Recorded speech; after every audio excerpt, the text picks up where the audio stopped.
D vitaminini K2 olmadan içmək təhlükəlidirmi? Təkcə D vitamini bədənimizdə 200-dən çox genin fəaliyyətinə təsir göstərir. İmmun sistemini yüksəldir, iltihabı azaldır, sinir sisteminin fəaliyyətini yaxşılaşdırır, əzələləri gücləndirir, hormonal balansı tənzimləyir, ürək-damar sistemi xəstəliklərinin qarşısını alır. Həmçinin kalsiumun bədənə sorulmasını da təmin edir. Bu işlərin hamısını isə D vitamini edir.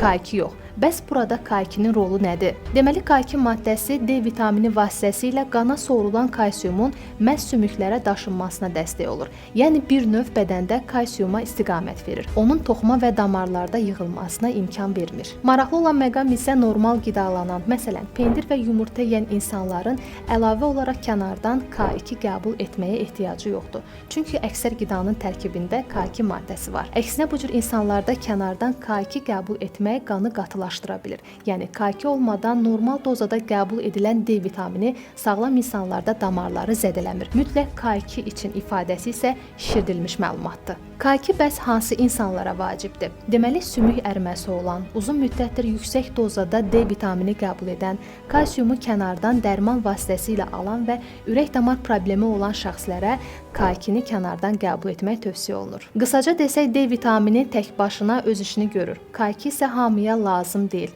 Bu daha çox marketinq yanaşmasıdır. Keçək indi də D vitamininin qəbuluna. Əgər D vitamini azlığından şübhələnirsinizsə, yəni saç tökülməsi, halsızlıq, immun sisteminin zəifliyi halları varsa, ilk növbədə analiz verin. Əgər verdiyiniz analizdə nəticə 30 nanoqramdan aşağıdırsa, 2 gündən bir səhər yeməyindən sonra Multizan D3 10.000 vahid tabletlərini qəbul edə bilərsiniz. Bildirim ki, məhsulun bir listi müalicə üçün kifayət edir. Əgər qanınızda D vitamini defisiti yoxdursa, profilaktik dozada, yəni həftədə bir dəfə səhər yeməyindən sonra Multizan D3 10.000 vahid tabletlərini alıb qəbul edə bilərsiniz. Bildirim ki, məhsulun bir listi bir ailədə 4 böyük şəxsin 2 ay müddətində D vitamininə olan ehtiyacını ödəyir. Yəni qiymət olaraq da məhsul çox münasibdir. İngiltərə istehsalı olan Multizan D3 10.000 vahid tabletləri isə bütün apteklərdə satışda var. Əlavə suallarınız yaranarsa şərhə yaza bilərsiniz.